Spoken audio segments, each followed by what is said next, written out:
Hello friends, welcome to my channel Dev cuisine. હું છું આશા અને આજે હું તમારી સાથે પંજાબી નાનની રેસીપી પણ થોડા ટ્વિસ્ટ સાથે, અને આ ટ્વિસ્ટ તમને ચોક્કસથી પસંદ આવશે. અને એકવાર તમે આ બનાવશો તો ચોક્કસથી પિઝા અને બર્ગર ખાવાનું ભૂલી જશો.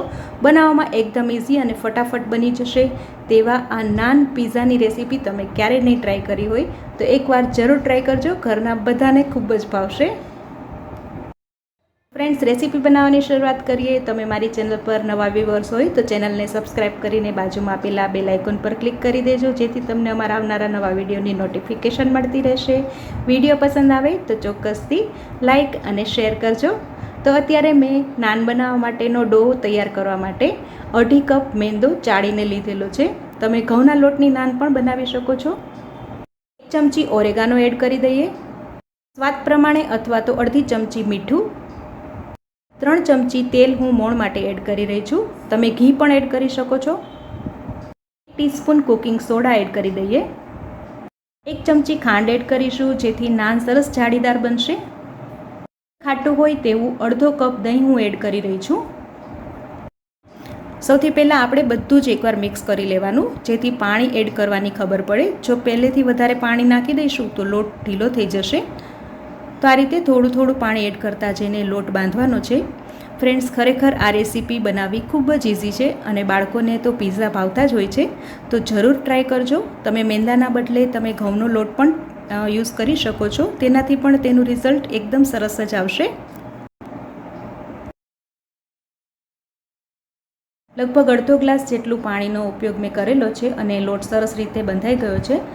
હવે લોટને મસળવાની જરૂર નથી. ફક્ત આ રીતે તેને અંદરની સાઈડ ફોલ્ડ કરી 1 ચમચી તેલનું મોણ લગાવી અને ઢાંકીને 15 મિનિટ માટે રેસ્ટ આપીશું. અને 15 મિનિટ રેસ્ટ આપીએ ત્યાં સુધી આપણે વેજીટેબલ્સનું કટિંગ અને ચોપિંગ કરી લેવાનું, જેથી ફટાફટ નાન તૈયાર થઈ જશે.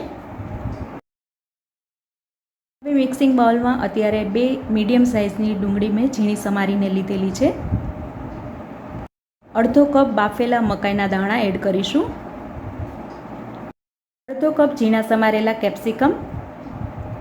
સાથે જ એડ કરીશું 100 ગ્રામ પનીર, જેને હાથેથી આ રીતે ક્રમ્બલ કરીને એડ કરવાનું. 2 ઝીણા સમારેલા લીલા મરચાં.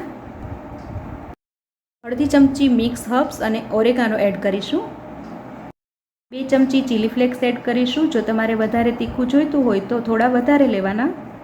સાથે જ એડ કરીશું 1 ચમચી પિઝા સોસ. પિઝા સોસમાં પણ મીઠું હશે, એટલા માટે સ્વાદ પ્રમાણે થોડું મીઠું એડ કરી દઈએ. બધી જ વસ્તુને એકવાર મિક્સ કરી અને તીખાશ અને ખારાશ બંને ચેક કરી લેવાના. જો મીઠું ઓછું લાગતું હોય તો તેમાં થોડું એડ કરી દેવાનું.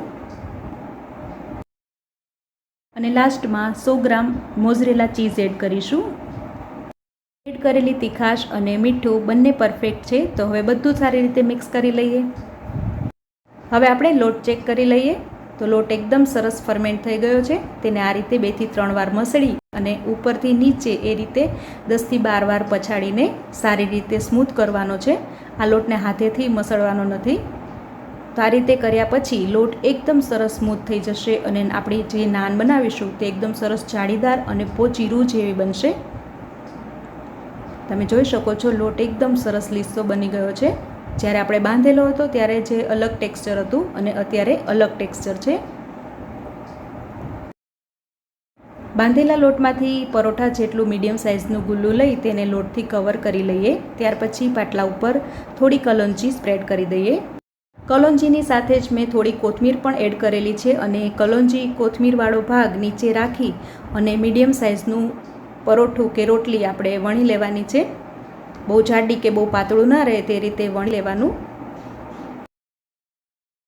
ત્યાર પછી તેમાં સૌથી પહેલાં ઉપર આપણે 1 નાની ચમચી જેટલો પિઝા સોસ સ્પ્રેડ કરી દઈએ અને તેના ઉપર આપણે જે સ્ટફિંગ તૈયાર કરેલું હતું તે મૂકી દેવાનું. લગભગ 1 થી 2 ચમચી જેટલું સ્ટફિંગ હું અત્યારે એડ કરી રહી છું.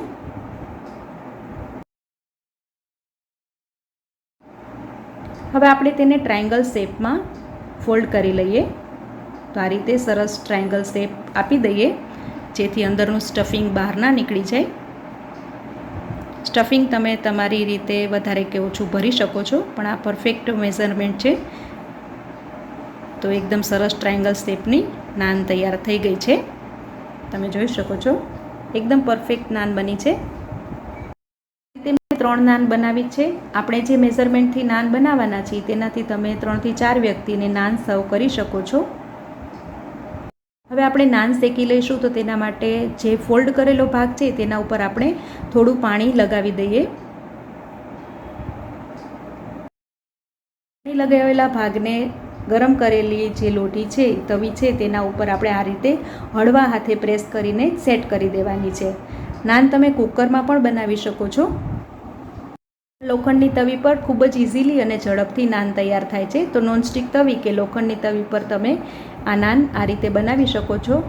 હવે થોડી વાર ધીમા ગેસ પર રાખ્યા પછી આ રીતે તવીને ઉલટાવીને આપણે ડાયરેક્ટ ગેસ પર નાનને શેકી લેવાની છે.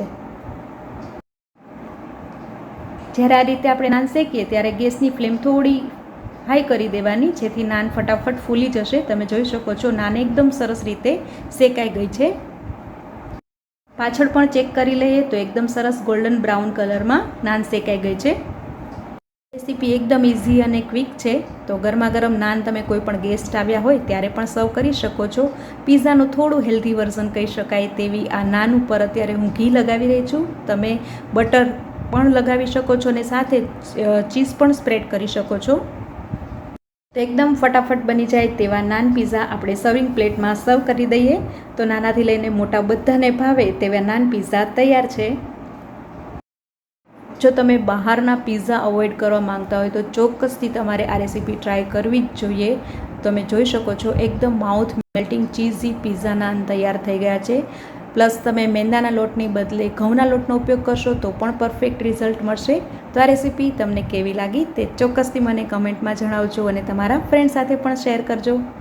ફ્રેન્ડ્સ, દેવ ક્યુઝિન સાથે જોડાયેલા રહેવા માટે ચેનલને સબસ્ક્રાઈબ કરો. તો ફરી મળીશું હવે આપણે નવી રેસીપી સાથે. Take care, by.